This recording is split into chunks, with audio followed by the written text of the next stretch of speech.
This is a time set for oral argument in our case number CACV 220067, Michael Fiflis versus Town of Cave Creek. Each side is allocated 20 minutes for argument. I know we have two appellants, and I hope that you two have worked through that apart from any court involvement. Appellants may resolve a portion of that time for rebuttal if you choose to do so. If you choose to do so, you'll need to keep track of your time at the podium clock. Out of respect for counsel and to avoid undue embarrassment, I would ask those who are in attendance to make sure that their cell phones are off.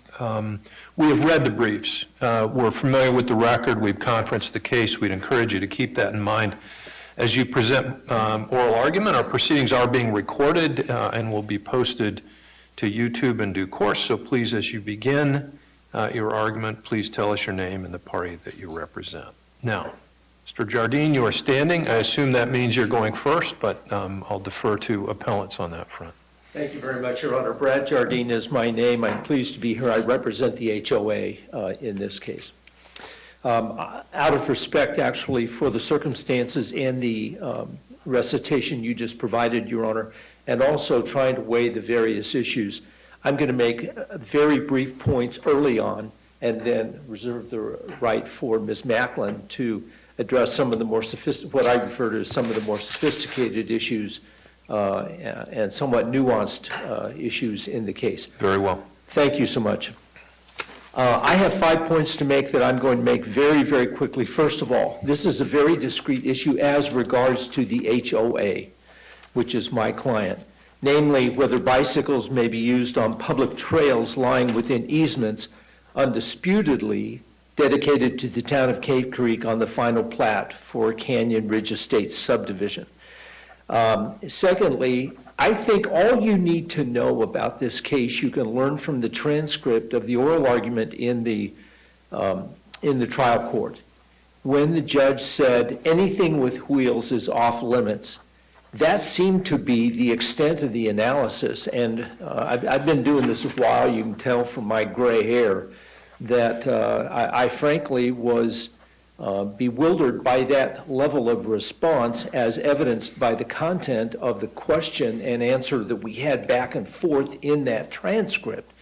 And I was the one who said, well, Judge, do you mean to say that we can, you can take a husband and wife or man and woman with a child in a stroller and that's off limits? Well, not necessarily. I view that as pedestrian. Well, what if you have a 4-year-old toddler with training wheels on a bicycle? I mean, it was almost Socratic, a reversal of the kind of conversations that you would expect to have.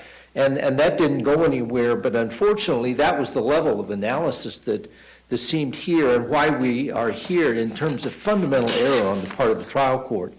Thirdly, it is the responsibility and the burden of the plaintiff's counsel in this case, Mr. Fiflis is, by the way, how he pronounces that, to establish that the alleged imposition of this additional activity on a pre-existing easement that's been dedicated over years and historically was used by bicyclists as well as pedestrians and horses and what have you, to establish that the vote of the people allowing for bicyclists on this pre-existing trail would impose an unreasonable, unforeseen, unpredicted, unanticipated burden looking to the Dreamland case and that kind of analysis. And I've been around long enough to know that when you see the word unreasonable, which I was listening to, interestingly enough, in the last oral argument, that's code to me as a lawyer. When I hear the word unreasonable, I understand that to be more often than not a jury issue. And so that is Mr. Fiflis' responsibility to come forward and establish that, and he has failed to do so.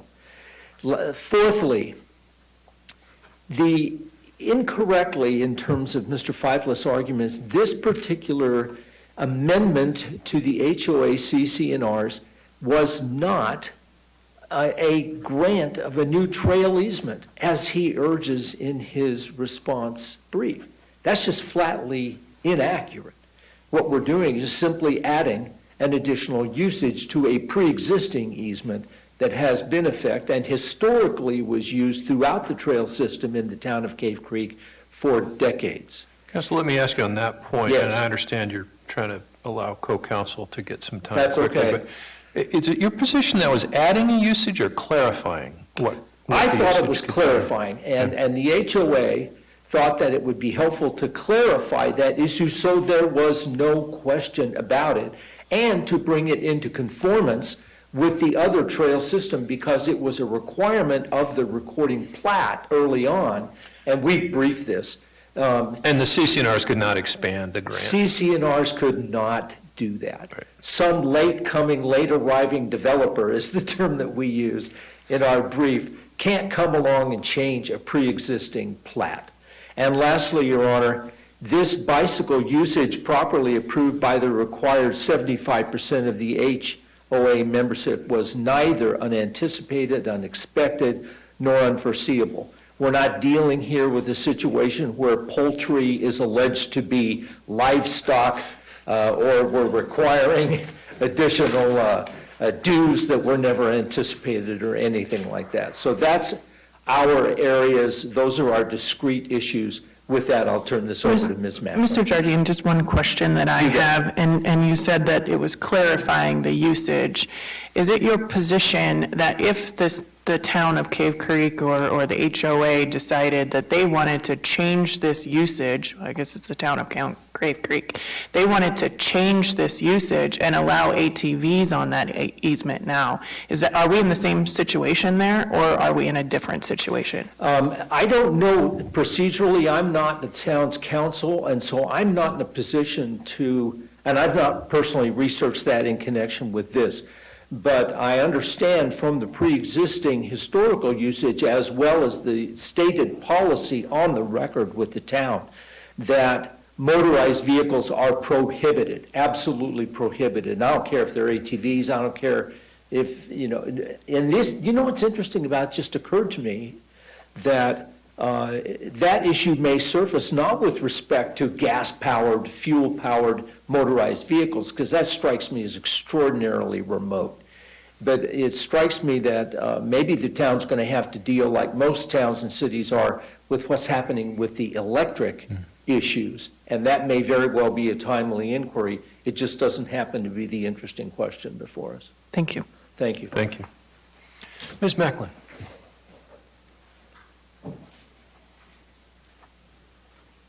I'm sorry, Ms. Mackin. I put an okay. L in there, and I should not have. It actually happens quite, Well, regularly. shouldn't My have happened husband. this morning. That's Please okay. proceed. All right. So I just wanted to address a couple of the points. To be honest, I don't think that I can say much more than I've said throughout all of the summary judgment pleadings and the appellate briefing. I feel like we've addressed the issue extensively. But I do want to bring to the court's attention that, from the town's perspective, the biggest concern is the issues that the trial court's judgment has in not applying Arizona law regarding related to property law, related to how we interpret and easements, and it just completely diverges from all of that. And that, to me, is extremely problematic. In addition to the contract law interpretation issues, it completely disregards Taylor versus State Farm and the burden that we have when we're looking at a contract and we're looking at extrinsic evidence, and we determine whether somebody has a reasonable interpretation, and then we can look at that intrinsic evidence and otherwise, extrinsic evidence. Otherwise, we move on and we interpret, and the whole point is to get to the party's intent. And so that was the biggest issue, and what threw me, to be honest, in the summary judgment argument to begin with, when we first discussed this, is that the court started the analysis by saying that the CC&Rs and plat are interpreted together as if they were the same parties, as if they were part of the same transaction, and I just don't know any case law and contract law where that makes any sense. I was just bewildered, to be honest. So moving past that, then she said it not only that they get interpreted together, but that the CC&Rs somehow limit the scope or define the scope of what was in the plat. And I tried to explain at that point respectfully that the plat defines the scope of the easement. To the extent that it's ambiguous, we use all of our principles of contract interpretation, of plat interpretation, of easements interpretation, which is based on the restatement in Arizona, very well established there, that when you have an easement, all uses that are compatible with that are allowed, and then there's a balancing of interests. And what's important is that you consider what easements are allowed, and then when you're looking at whether a use exceeds the scope. And I think the court also ignored that. She looked at, all of the discussion has been about bicycle use and how harmful bicycles are and how they make noise and how they may have a light if they ride at night. And it may shine into a vacant development envelope with a lot owner who doesn't have construction plans, so we don't actually know where the walls are. So how we know it's going to shine into the home and create some sort of unreasonable burden is beyond me. But then we look at the fact that the court also disregarded the fact that the trails may be used by horses, equestrian riders, and hikers, including groups of hikers and groups of horse riders at night. And this is rural desert area, these two lots. And I don't know anybody on a horse or a hiker that would be out there at night without a light. And how there is no consideration for the fact that bicycles might have light, just like a hiker or an equestrian might have a light, and doesn't make any distinction about why bicycles is the straw that broke the camel's back. Why do bicycles exceed the scope of the easement? And that, to me, is very concerning, that none of that analysis was taken into account. And I would go into also, I went into this in my briefing, I know, but when we're talking about exclusivity. If I may ask, why is there a difference in the plat description of the easements? And I mean, is it just inaccurate drafting, or is there a significance to that? Right, well, we didn't really get into that. I do have a declaration. I mean, I had to blow it up, I'm sure, if you all wanted to, right? Like, this is all right, this is even too small as it is.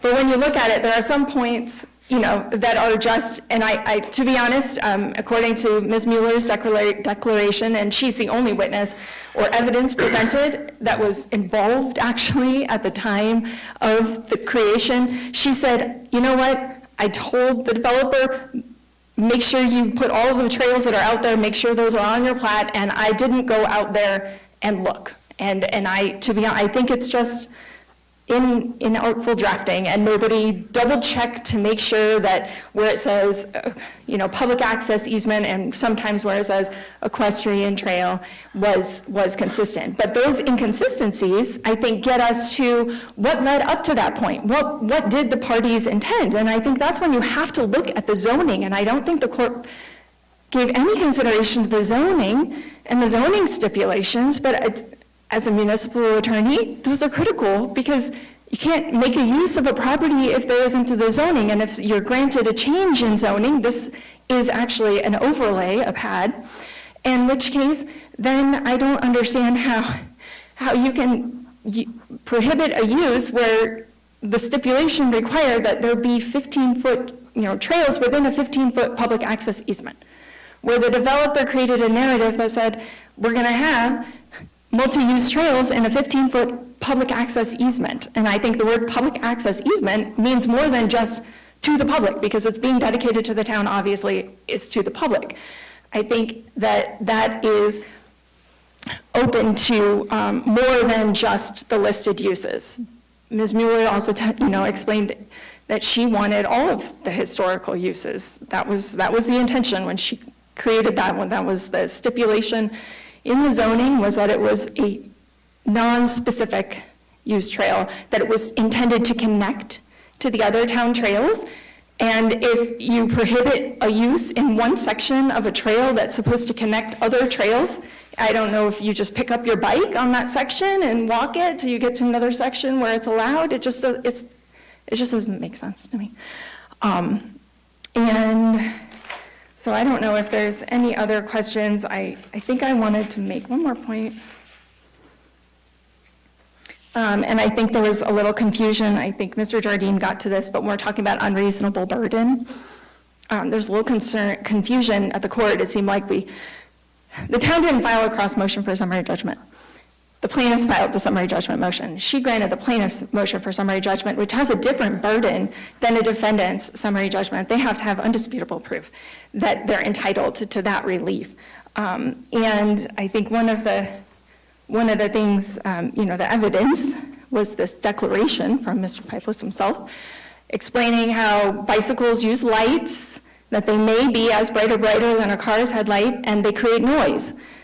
Like I said, I don't think that distinguishes bicycle use at night from any other use that is already permissible on the easements. Nothing to, and then there's nothing to distinguish that from what may be used in the multi-use trail or the intention of the parties there.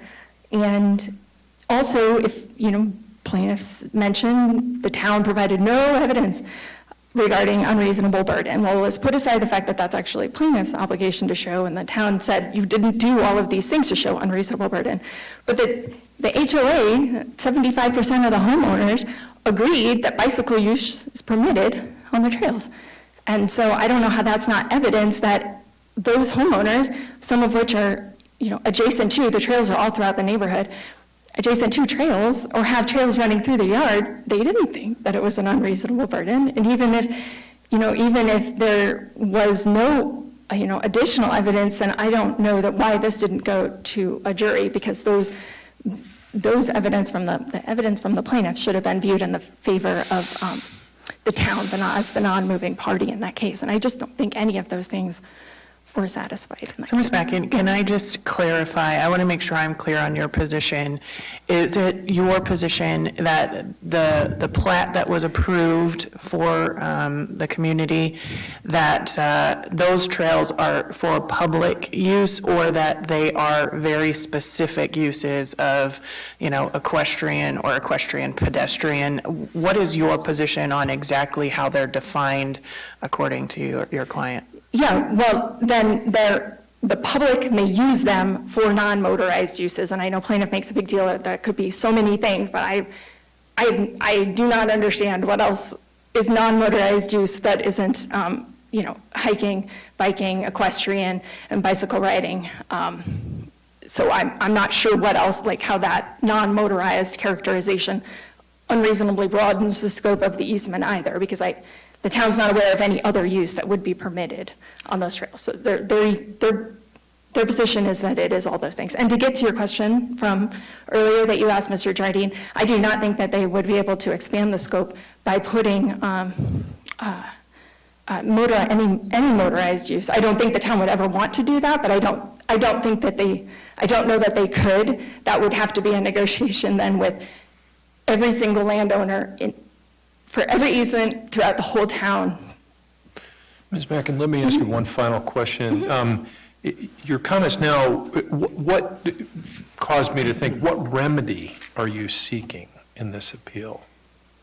Well, I think that plaintiffs haven't provided any evidence to show that, as a matter of law, they are entitled to a declaration that bicycle use exceeds the scope of the easement. So I think you're able to reverse the trial judge's decision and enter judgment in favor of the town and the HOA that bicycle use is not an excessive, unreasonable burden or an exceeding the scope of the easement. So just to clarify, the town not filing for summary judgment, you don't think, limits the remedy that you're seeking here on appeal? Well, I don't think plaintiffs has enough evidence to show that they even have a question related to that. Alternatively, it could be remanded for the trial judge, a new trial judge. I believe the underlying trial judge has retired. Correct. To determine that, whether it can be determined as a matter of law, or if we need to go to a fact finder to discuss unreasonable burden. Thank you. Okay, thank you. Let me, Mr. Fiflis, before your clock starts, I apologize for mispronouncing your name. With a name like Thumma, you think I would be a little better. And I also neglected, when I called the case, there is a cross appeal. And so if you wish to reserve a portion of your time for rebuttal on the cross appeal, you're free to do so. Now, I'll leave that up to you, but I wanted to make sure we had that conversation before your clock starts running. We should have done that right at the beginning of the case, and that was an oversight on my part. So with that, Mr. Fiflis, you may proceed. Thank you, Your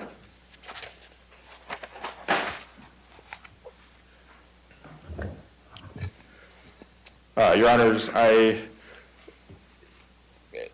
to me, what I want to stress to you is, first of all, we're talking about an easement that the town and the HOA argue is open to all uses, or that they can amend freely. They have carte blanche to do that.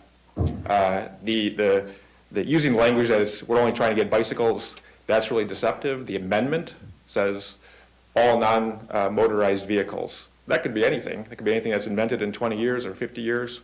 So we're not just looking at bicycle use. And I think also the town and the HOA ignored a lot of the case law. On the amendment, we have Callaway, the recent Supreme Court case that to me defines when you can do an amendment. The argument that there's supposedly some unreasonable burden that the plaintiffs have to prove, that's a red herring. There is no case anywhere that says that. Callaway says unexpected burden. Dreamland says the same thing. That just misleads the court, unfortunately. The case law, I think, also, especially on interpreting the easement, does what the Supreme Court asks the courts to do, which is put predictability into property decisions or property law. There's cases that are argued in the brief as well as to the lower court. When you have a transaction like this, you have a plat that's recorded, you have CCRs, you have a series of other documents I pointed out to the court. All of those documents, I think with one exception, were reviewed by the town in the process before they were recorded. The town gave comments. The town approved all these documents. If we limit it to the two documents that I think were considered by the trial court, the final plat and the CCNR, ours, excuse me, the town signed off on both of those. If you look at the final plat, it says development shall be subject to the CCNRs. They were inextricably intertwined with each other, and over that 2-year process, with all the hearings that went on at the town, with all the revisions, et cetera, working with the developer, these folks were very clear about what they wanted in the easement, and the CCNRs, to me, are very specific about what's included there. Let me ask you about that. It seems to me that the plat really is paramount, right? It was first in time. It existed, I think, before the CCNRs were approved by the town. The town reviewed the CCNRs before the final plat was recorded. I don't know when they were first drafted or considered. I believe the subdivision process started early in 1998, and then these documents were reviewed, I want to say in the spring. I don't have the exact dates on the tip of my fingers, Your Honor. Let me ask you, though, in that context, a hypothetical, right? Mm-hmm. So let me ask you to assume that a plat says you can do X on your property, and the CCNRs say you can't do X on the property. Which wins? How would a court, and that's conceitedly hypothetical, but how would a court resolve that? I think you look at the Pleak decision and Leidenkircher, I think is the case, where they say you can record a plat, and you can also amend an easement on that until the first lot's sold. Those are two Supreme Court cases that say that. And I think that's exactly what happened here. There is the argument that there was a statutory dedication, but if you look at the statute, it only talks about fee on the grounds or in the grounds that are being given by fee. We don't have that. We have an easement here. And let me push a little bit, though, on this hypothetical. It seems to me the audience for a plat, even, and CCNRs are different. Right? The audience for the plat is kind of the world, right? It's a public recorded document that, especially when we're talking about public use, you don't have to be a member of the HOA, in my hypothetical, right? And we're still talking hypothetical, to use whatever the plat said the public could use. Whereas the CCNR strikes me as a contract among parties, typically conditioned on ownership of a parcel within a homeowners association. That's why I struggle a little bit on divining which one of those should prevail if they squarely conflicted. Well, I'm not sure if they squarely convict, Your Honor. And that's why I say it's hypothetical, so I'm talking about the X, not X. What I would say here is you have descriptions on the plat, equestrian and public use trails. Yep. That match exactly what's in the CC&Rs in section 5.13. You have both documents reviewed by the town, both recorded, and I think under the Pleak and the Liedencooker case, it amends it. I would also say from a predictability point of view, I think homeowners, if the most investigative or the most curious homeowner is going to do like what I did. They're going to go out and look at the final plat. They're going to look at the CC&Rs. They're going to read the two together and say, oh, okay, here's a general description on the plat, equestrian or equestrian public access. Here's a CC&R that says it's limited to the walking and riding of horses and pedestrian uses. And that's what I believed, and that's... Let me ask you a different hypothetical, and it focuses on the ability of the CC&Rs to restrict or constrict use dedicated in a plat. So plat is accepted by the town after review, says you can do these three things on the property.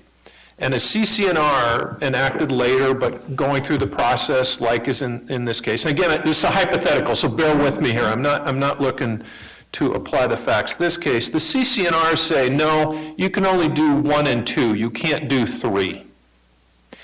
Does that mean as to the world, the plat has been modified? If we're dealing with an easement that's on HOA A permissible use by members of the public. Okay.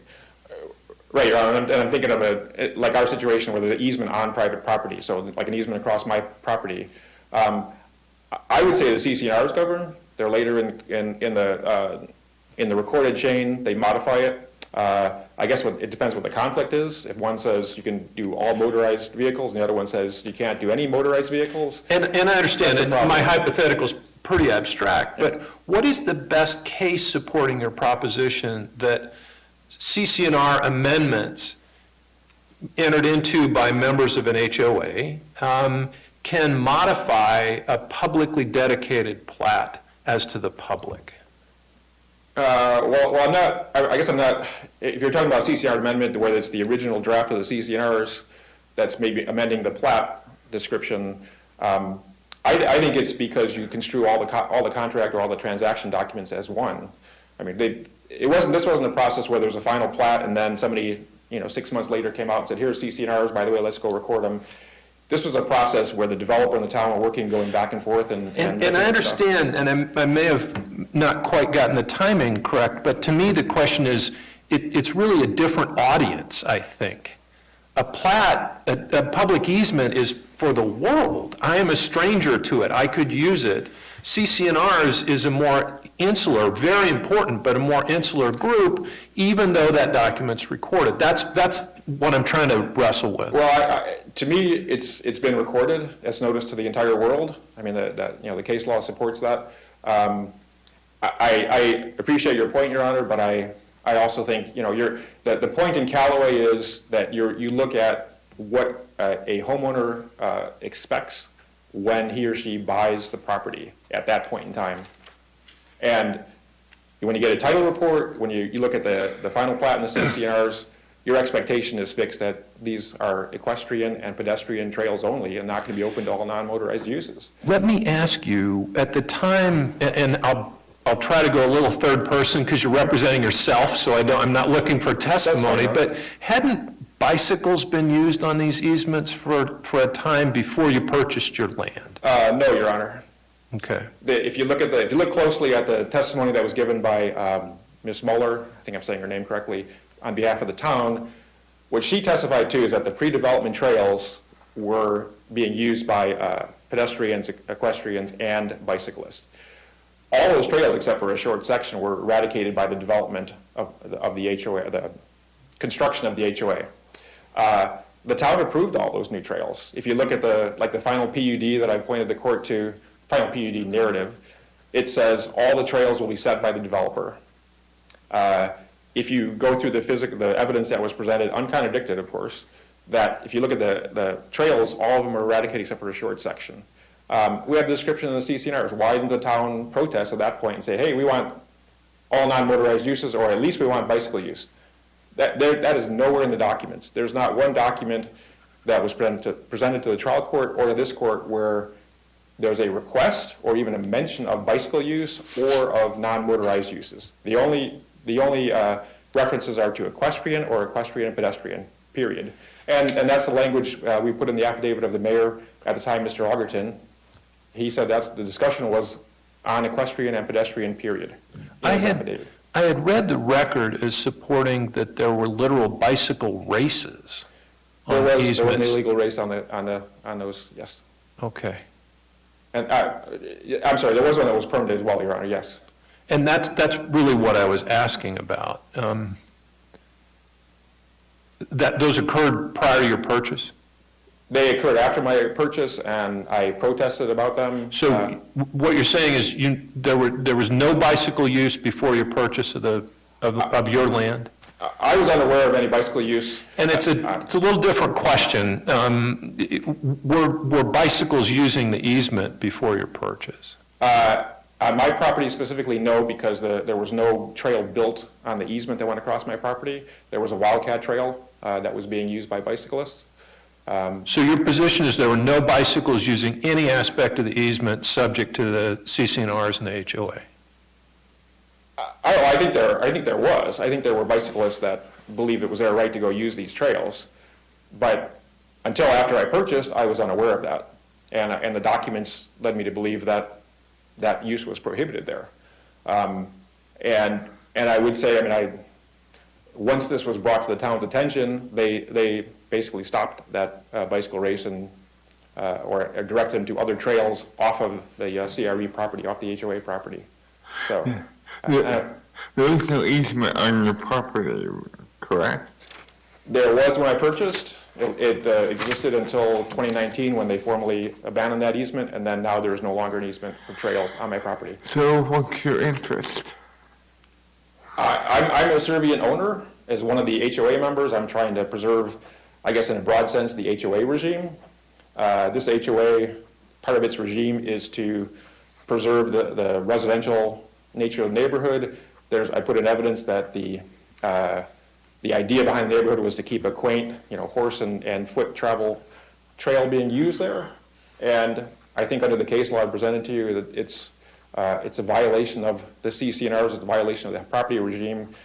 I lose that property right to exclude others, which I think is the most important property right according to the case law to have. Thank you. So, and there's more cases that discuss that, the Cregan case and even the U.S. Supreme Court, Nolan. There's in different contexts. So, Help me on Nolan. Nolan's really a different context. Would you agree? Doesn't Nolan and Dolan, there are two cases with similar spellings, but where in exchange for allowing a different usage of land, a governmental agency said, hey, it would be really nice if we had an easement, so why don't you deed that to us, and we will approve your change, and there's some substantial constitutional concerns about whether that's a taking. Isn't that really Nolan and Dolan? I think that was the holding, and maybe it's considered dictated by this court. But before that, they talked about when you take an easement, is that a physical occupation? And later courts have used that dicta over and over to say physical occupation amounts to a taking when you take an easement that you haven't agreed to, or you expand an easement, like in the Ladd case. And that's exactly what happened here. They went from equestrian, pedestrian to any and all non-motorized uses, whatever you can dream of or whatever's invented. So. That's helpful. I appreciate that clarification. Okay. Thank you. I do want to reserve 2 minutes. I don't know if I said that before. Of course. I did, but anyway.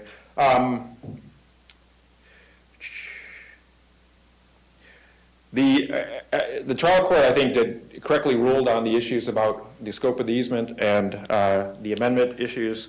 If you look at Callaway in the first example, in Callaway they talk about amending a provision to add a variety, and I know I just looked it up, but I don't remember exactly what it dealt with, but had to do with building provisions. And the Callaway court said, nope, you don't have any notice of two homeowners that you're going to expand this provision, it's stricken and thrown out. I would also refer. But aren't the facts in Calway a lot different than here? I mean, wasn't it a true taking versus here, or an imposition on their property rights? Whereas here, I mean, sort of, you've already admitted that they moved the easement off of your property, and so I understand you're arguing that it's, you know, the enjoyment of your property that's being infringed on, but aren't the facts really different between here and Calway? And so isn't that analysis maybe something that would be different in this case than in Calway? I think Callaway is factually different, but I think the pronouncements, the findings of the court apply directly to this case. I would also refer the court to the I don't know if I'm saying it right, the Cowcay CAO case that this division decided after Callaway, citing to Callaway, and the court looked at the amendment provisions. The original CC&R said, we're going to incorporate the statute and all amendments to it, and it had to do with condominium sales, how you value how much money gets paid to the individual owners, and this division said, sorry, that violates Callaway. You've taken something and amending it after the purchaser bought their property and threw it out. And I think that's similar here. You're amending the easement from equestrian pedestrian to everything wide open, all non-motorized uses. There's nothing in the CC&Rs that even hints at that. Every other easement, I shouldn't say every other, most other easements have language in the CC&R that says we can amend this by doing X, Y, and Z, or we can extend the time limit by doing X, Y, and Z. There is no mention about that whatsoever in the CC&Rs about this particular easement provision. So it's unexpected, unanticipated. There was no notice of it under Callaway. Does that answer your question? Yes, thank you. All right.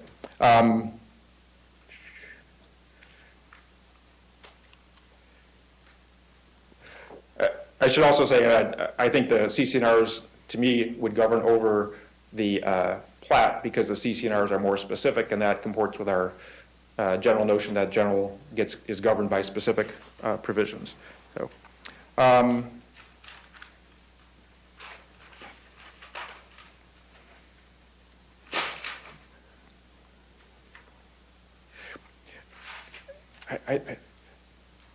I guess the other thing I want to point out to the court is the town and the HOA have repeatedly argued they have carte blanche and wide open to do whatever they want to do. That just seems totally untenable to me, and just is the diametric opposite of what the Supreme Court wants us to do, which is have predictability in property law. I've got about 40 seconds left. Do you want me to talk about the taking or trespass claims or anything else? Counsel, I don't think there are any questions right now, so we'll defer to you, Mr. Fiflis. I apologize for what you wish to cover. No, Your Honor, I think the briefs really well address all the issues and I'll present all the case law, and so I'll leave the last 2 minutes for rebuttal. Thank you. Very well, thank you. And I'll look to Appleese again. I don't know how you're wishing to share your time, but Ms. Macon. I just want to respond to some of the factual statements in that presentation. First of all, there is no evidence in the record that the town approved the final version of the CC&Rs. While the plat required that the CC&Rs be consistent with the plat, it didn't say that it was approving the CC&Rs, nor is the town a party to the CC&Rs. Mr. Fiflis talked about, the town didn't mention anything about bicycles when it was doing the final plat development. Of course, he has no personal knowledge of that, but also Ms. Mueller, who was personally involved in that, explained that they didn't have the nomenclature at the time. At the time, horses were a concern. People didn't like horses as much. That was more of a burden. She wanted to make sure there were horses allowed, and that if you fall off your horse, you're a pedestrian, and so that's allowed, and that was the focus. But she said over time, those have evolved. The CC&Rs don't have to talk about easements that are dedicated on a plat at all. When you purchase a property, you take title, right, subject to all recorded documents. And if you look at a title report, right, the plat is listed as, an exception. So what's on there that's what your notice of. And even if the CC&Rs don't fully explain what's on the plat, it doesn't limit the intent and the dedication that was on the plat. So, Thank you very much. Thank you. Thank you. Mr. Fiflis, rebuttal on your cross appeal.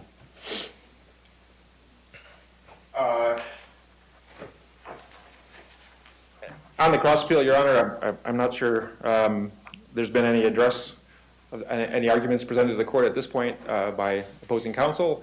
But I would say anytime that you take an easement and you expand its uses, or you violate the easement in some fashion, that's a trespassing. It's a taking, so the Ladd case applies in that instance. And just to be clear, I think the trial court thought that we wanted to pursue a claim for damages on those. We just seek a declaration that what the conduct amounted to either a trespass and a taking. And the bottom line is we'd ask the court to issue injunctive relief barring the continuing trespass. There's evidence that the town has continued, despite the court's ruling in November 2020, that they're still pushing to have wide open use of the trails. They've approved 2 new trails that are all non-motorized, that are both non-motorized, across the Shiners lot, the very lot that's involved in this appeal. And they keep the signs up that indicate bicycle use is okay on the trails. And I think otherwise I'm stuck in the situation in the Pinkerton case where I either go file a lawsuit every day for the damages or I get equitable relief. And I think the reasoning in Pinkerton is very clear. Rule 54 and the general policies of the court are to issue an injunction in that instance. So, anyway. Very well. Thank you, Your Honor. Thank you. We appreciate your briefing. We appreciate your presentation today. We will take the matter under advisement. We'll issue a written ruling in due course. Court stands adjourned. Thank you.